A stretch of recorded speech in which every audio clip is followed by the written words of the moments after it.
Selamat pagi saudara dan sahabat dimanapun Anda berada. Senang berjumpa di dalam One Verse a Day.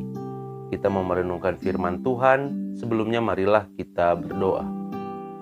Ya Allah, kami sungguh bersyukur untuk kebaikan Tuhan, untuk hari baru yang Tuhan beri, untuk iman, pengharapan, dan kekuatan yang Kau senantiasa nyatakan dalam kehidupan kami. Saat ini kami mau belajar dan merenungkan firman-Mu. Biarlah Engkau hadir, melawat, dan menerangi kami semua. Di dalam Kristus kami berdoa. Amin.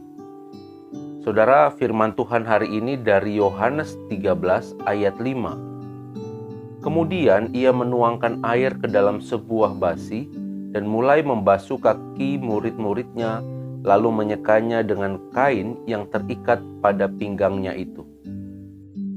Saudara, dalam masyarakat Yahudi kuno, seorang pelayan wajib membasuh kaki tuannya. Yesus melakukan pekerjaan seorang pelayan dan mencuci kaki murid-muridnya. Pada perjamuan terakhir bersama murid-muridnya, Yesus melepaskan jubahnya, mengikatkan sehelai kain lenan pada pinggangnya, dan mulai membasuh kaki murid-muridnya. Lewat pembasuhan ini, Yesus sedang memberikan contoh kepada murid-muridnya kalau Ia yang adalah Tuhan dan Guru itu membasuh kaki, maka murid-muridnya pun harus saling membasuh kaki, harus saling melayani.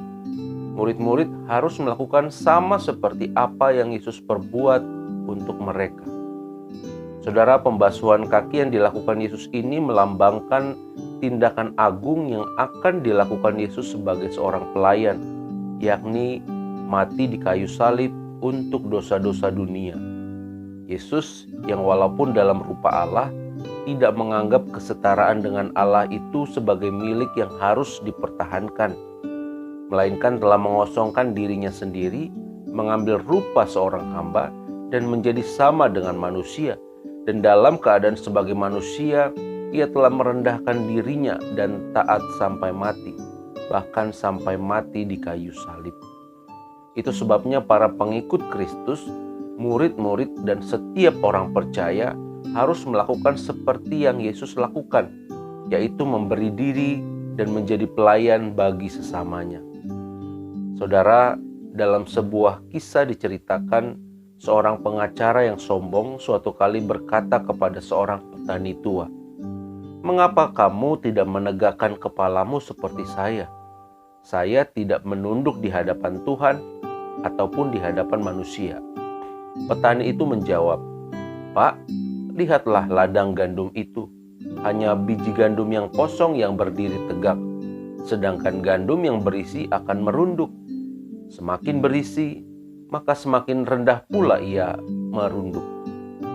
Saudara, kalau Kristus mau merendahkan hati menjadi sama seperti kita manusia, bahkan lebih rendah dari manusia, Ia disalib demi menebus dosa-dosa kita manusia, maka sudah sepatutnya lah kita juga merendahkan hati.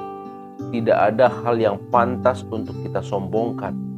Jangan berpikir bahwa karena kita memiliki sesuatu, atau karena kita memiliki jabatan atau posisi tertentu, atau karena kita mampu melakukan sesuatu yang mungkin tidak dapat dilakukan oleh orang lain, maka kita menjadi sombong.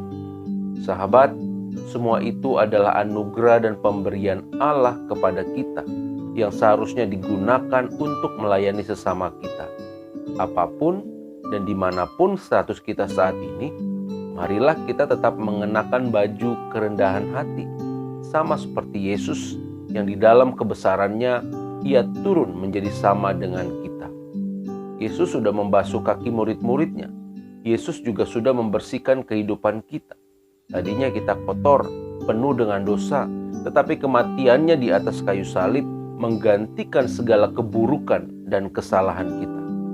Itu sebabnya saudara, sebagai orang-orang yang sudah ditebus, maka kita pun harus meneladani Kristus. Sama seperti Dia yang telah melayani kita, maka kita pun harus juga melayani sesama kita.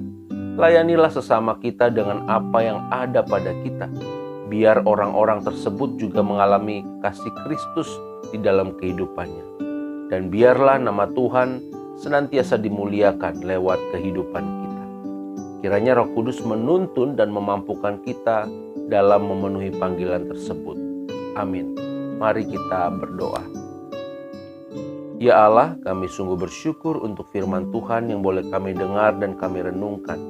Kami diingatkan hari ini, sama seperti Kristus yang merendahkan hati dan mau melayani murid-muridnya, maka demikian juga kami sebagai orang-orang percaya, sebagai pengikut-pengikut Kristus juga melakukan hal yang sama. Kami merendahkan hati dan mau melayani sesama kami. Tidak ada yang perlu disombongkan, karena segala hal yang kami miliki itu sesungguhnya adalah pemberian dan anugerah Allah yang harus kami gunakan untuk melayani sesama kami. Terima kasih Bapa, di dalam Kristus kami berdoa. Amin. Tuhan memberkati kita semua, saudara.